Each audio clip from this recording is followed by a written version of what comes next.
Excellence. So today I came up with a new topic, that is preposition, which is our seventh part of speech, right? So a preposition is a part of speech that shows a relationship between two things. See, preposition का मतलब क्या होता है? Preposition वो words होते हैं जो दो चीज़ों के बीच में relationship बताते हैं, right? ये थोड़ी सी जो definition है वो थोड़ी सी difficult हो जाएगी कि दो चीज़ों के बीच में relationship बताना मतलब क्या? So, सबसे पहले हम समझेंगे what is preposition. Preposition दो वर्ड से मिलकर ये एक वर्ड बना है preposition. Pre means before, position means placement.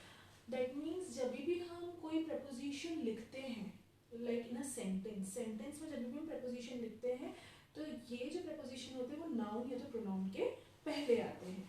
It's written, it is used before noun or a pronoun. Noun या pronoun के पहले ये words use होते हैं.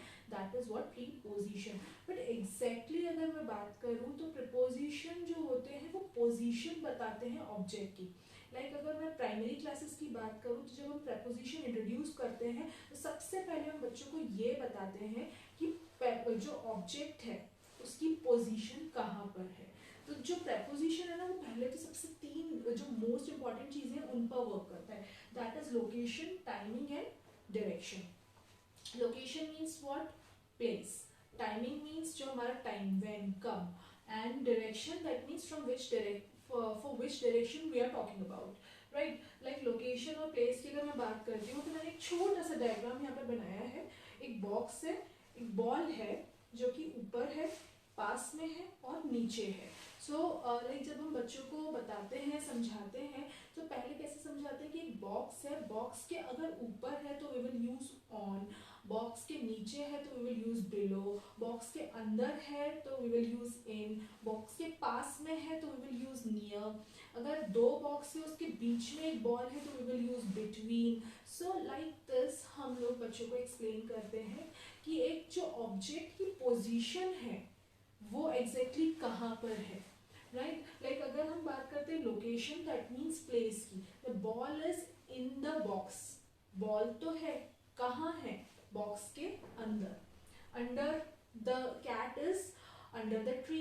एक ट्री है उसके नीचे क्या है? कैट बैठी है. Like on the pointer is on the table. Table के ऊपर है ऑन. तो यहाँ पर क्या बताया कि प्लेस, प्लेस की बात हो रही है कि वो कहाँ पर है. बट जब हम बात करते हैं टाइम की, before, after, during, I will eat before my work, मतलब मैं अपने काम से पहले खाना खा लूंगी. तो बिफोर मतलब टाइम बता दी कि उससे पहले. I will do my lunch after my work, मेरे काम के बाद मैं खाना या लंच खा लूंगी. तो after that means I am using it for time, time बताने के लिए. ठीक है. लाइक जैसे मैंने बोला during winter vacation I have done this this this things. एक एग्जांपल ले लिया. ड्यूरिंग मतलब टाइम बताया कि विंटर वैकेशन के टाइम पर, during. Now coming on third, that is direction. From, towards, to. He is coming from Delhi, वो दिल्ली से आ रहा है. तो दैट मीन्स यहाँ पर मैंने क्या बताया, एक डायरेक्शन दी कि वो वहां से, दिल्ली से आ रहा है. तो preposition का सबसे पहला काम यही रहता है कि पोजीशन जो है ऑब्जेक्ट की, ऑब्जेक्ट हमारा नाउन, प्रोनाउन कोई भी हो सकता है. तो जो ऑब्जेक्ट है उसकी पोजीशन क्या है, और पोजीशन है तो वो कहाँ है, कब है और कौन सी डायरेक्शन में है. This is what preposition, right? Now there are types of preposition. यहाँ पर 8 types के preposition है. First is simple, second is double, third is compound, fourth is participle, fifth is disguised, sixth is phrasal, and seventh is detached, and eighth is appropriate.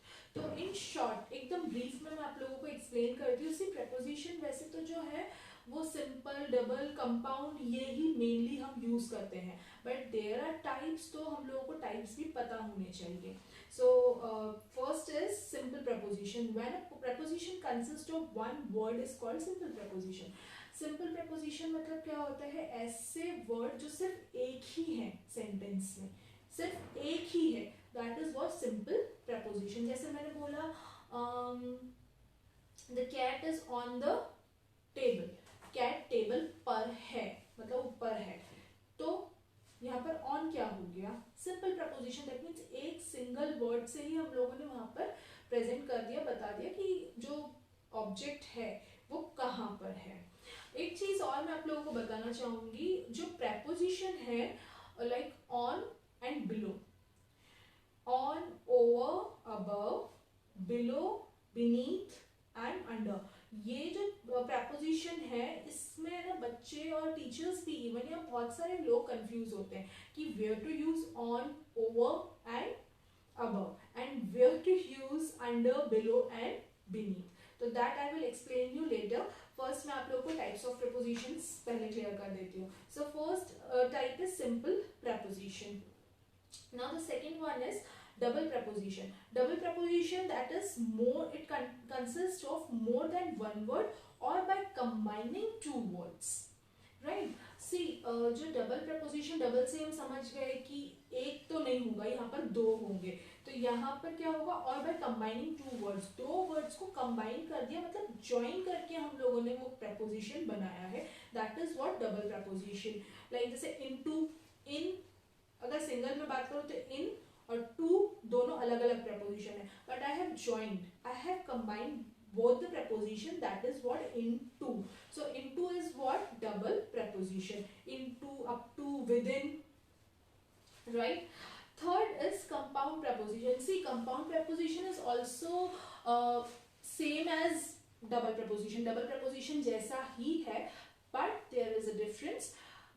It also consists of two or more words और to word propositions, मतलब इन दोनों words को join नहीं किया जाता है, यहाँ पर दो अलग अलग प्रपोजिशंस यूज होते हैं, साथ में यूज होते हैं, बट ये दोनों ज्वाइन नहीं किए जाते हैं। और by connecting the preposition in a sentence before noun, pronoun, adjective और adverb, like for an example, in front of, according to, due to, next to, okay, like this is what the compound preposition. Compound preposition वो preposition है जिसमें दो preposition use होते हैं, साथ में use होते हैं, but ये combine नहीं होते हैं, joined नहीं होते हैं. Now the fourth is participle preposition.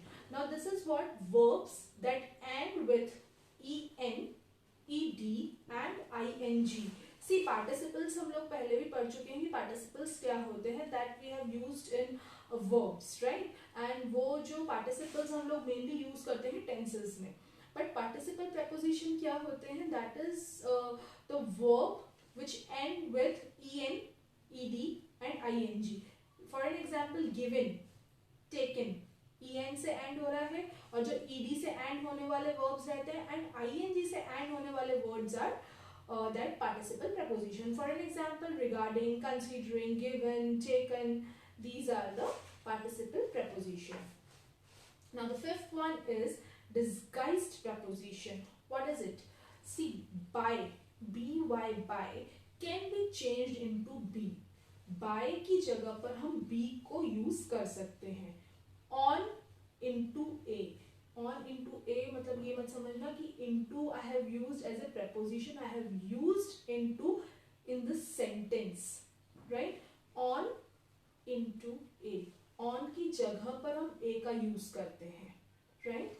Like, and off can be changed into o. Off की जगह हम o का use करते हैं. Like it's 5 o'clock. O'clock. Off की जगह हम o का use करते हैं, right? It is not directly used in a sentence, but it's mentioned indirectly. ये कभी भी like a और o का जो मैंने आपको बताया, ये डायरेक्टली सेंटेंस में कभी भी यूज नहीं होते हैं, ये हमेशा इनडायरेक्टली मेंशन किए जाते हैं. So these prepositions can not be used directly in the sentence. Alright, now the sixth one is phrasal preposition. See, phrasal preposition थोड़ा सा टफ है. फ्रेजल प्रपोजिशन में सबसे पहले जो यूज होता है combination of the preposition. Preposition का कॉम्बिनेशन, दैट मीन्स एक से ज्यादा प्रपोजिशन ही यूज होंगे, plus modifier. It is optional in the sentence. ये सेंटेंस में ऑप्शनल रहता है, बट कभी कभी होता भी है. मॉडिफायर, अब आप पूछोगे क्या होता है, तो modifier is a word, phrase और a clause describes another word, जो दूसरे वर्ड को डिस्क्राइब करता है, that is what modifier. Modifier कुछ भी हो सकता है, it can be noun, can be pronoun, verb, adverb, adjective, कुछ भी हो सकता है. Plus the object. एक सेंटेंस है जिसमें कॉम्बिनेशन रहता है प्रेपोजिशन का plus modifier plus object. But mainly अगर मैं बात करूं तो अ prepositional phrase and its object form is a preposition and its object form a prepositional phrase. एक preposition और जो उसका object रहता है वो prepositional phrase form करता है. Like for an example, Roger went for a bike ride. Roger, it's a noun. Went, that means verb का second form. Went for a bike ride. Bike ride, bike ride के लिए गया, गया.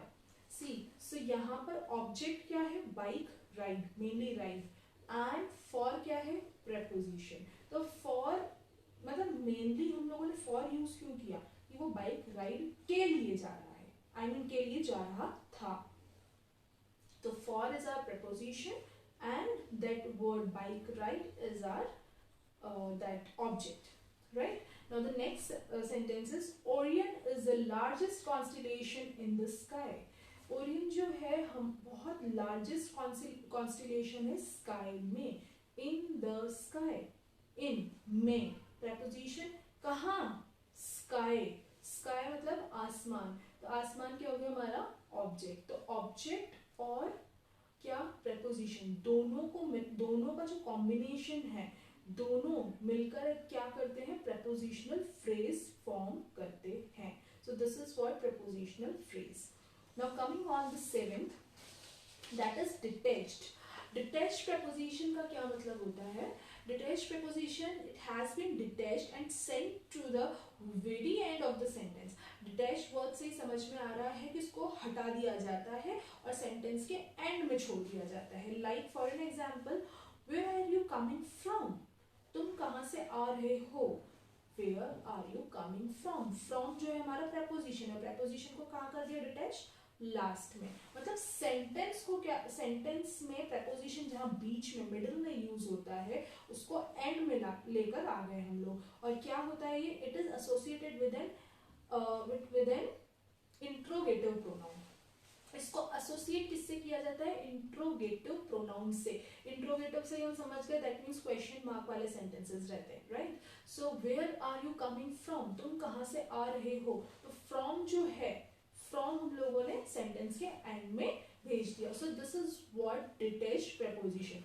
One more example, whom are you looking for, तुम किसके लिए यहाँ पर, मतलब किसको देख रहे हो यहाँ पर. लुकिंग फॉर, फॉर भी कहाँ हो गया, एंड में, जहाँ की जबकि वो मिडिल में यूज होता है. तो where, sorry, whom are you looking for, for कहाँ हो गया, एंड में. So this is what detached preposition. Now the last is appropriate preposition. It follows some noun, verb, adjective. It doesn't obey any rules to speak and write well in English. अब ये appropriate preposition क्या करता है, ये follow करता है noun, pronoun, adjective, verb, adverb, जितने भी हमारी जो parts of speech है उन सबको क्या करता है, फॉलो करता है. बट ये राइटिंग में, स्पीकिंग में यूज नहीं होते हैं. For an example, Scarlett is not aware of his friends intention. Aware of, aware is means aware करना, मतलब किसी को सचेत करना कि वो तुम्हारे उसके फ्रेंड के इंटेंशंस क्या है. Scarlett is not aware of his friends intention. Scarlett अपने फ्रेंड के इंटेंशन से अवेयर नहीं थी. से, ऑफ. तो अवेयर ऑफ, यहाँ पर दो वर्ड साथ में हैं, दैट मीन्स अवेयर, अवेयर करना, और of, that is what preposition. Second sentence, certain conditions are not acceptable to us. कुछ कंडीशंस जो हैं वो हमें एक्सेप्टेबल नहीं है. कुछ कंडीशंस जो हैं वो हमें एक्सेप्टेबल नहीं है. एक्सेप्टेबल, एक्सेप्ट करना, that is what verb, right. Accept करना. So verb acceptable to us, to its preposition. तो verb के साथ कोई preposition का use हो रहा है That means what? Appropriate preposition. So I have taken all the types of preposition. Now I was telling you about that on, over and above and below, sorry, under, below and beneath. See, with the help of one image I am going to explain you this. Please check. Here you can see this picture. We use on, over and above depending on how high the object or person is. See, the apples are on the table. Apples table पर हैं, ठीक है. The cover is over the apples. जो cover है apples के भी ऊपर है. मतलब देखो ऑन क्या ऊपर के लिए, मतलब किसी चीज़ पर हमने रखा है पर, तो वहाँ के लिए यूज़ हुआ. अब उसके ऊपर भी कुछ है तो over. The lamp is above the table. अब जो लैम्प है वो टेबल के ऊपर है. मतलब एप्पल टेबल्स पर हैं और टेबल के ऊपर एक और चीज़ रखी है, दैट इज़ एप्पल्स के ऊपर, दैट इज़ ओवर. ठीक है, that the cover is over the apples. अब उसके भी ऊपर अगर कोई चीज़ है तो the lamp is above the table. That means उसके लिए हम अबव का यूज़ करेंगे. सिमिलरली अगर हम बात करते हैं नीचे की, तो सबसे पहले तो हम क्या बोलेंगे नीचे. The cat is under the tree. जो कैट है ट्री के नीचे है, नीचे. अब उससे भी नीचे है कुछ तो वी विल यूज़ बिलो. और बिलो के भी नीचे मतलब बहुत बहुत बहुत डीप है तो we will use beneath. The cat is under the trees. The roots of the tree grow below the ground. अब जो पेड़ की जड़ें हैं वो कहाँ ग्रो होती है, ग्राउंड के नीचे, below. Precious stones are formed beneath the surface of the earth. मतलब जो प्रेशियस स्टोन्स हैं वो कहाँ फॉर्म होते हैं, अर्थ की सरफेस, मतलब बीनीथ मतलब बहुत नीचे, एकदम deep deep deep deep deep. सो नीचे, उससे नीचे एंड सबसे नीचे, तो under, below, beneath. So I hope आप सबको समझ में आ गया होगा कि that what is preposition and types of preposition. If you get any kind of query, any kind of doubt, you can mail me at my personal mail ID which I have already given you, and you can ping me on my social media platform, that is on Instagram and Facebook. Educate where talent meets excellence. So before going, I just want you to go and subscribe my YouTube channel and keep watching, keep sharing with your friends, family and needy ones who want to learn the basic concepts of parts of speech. So till that time, bye bye, take care, have a nice day.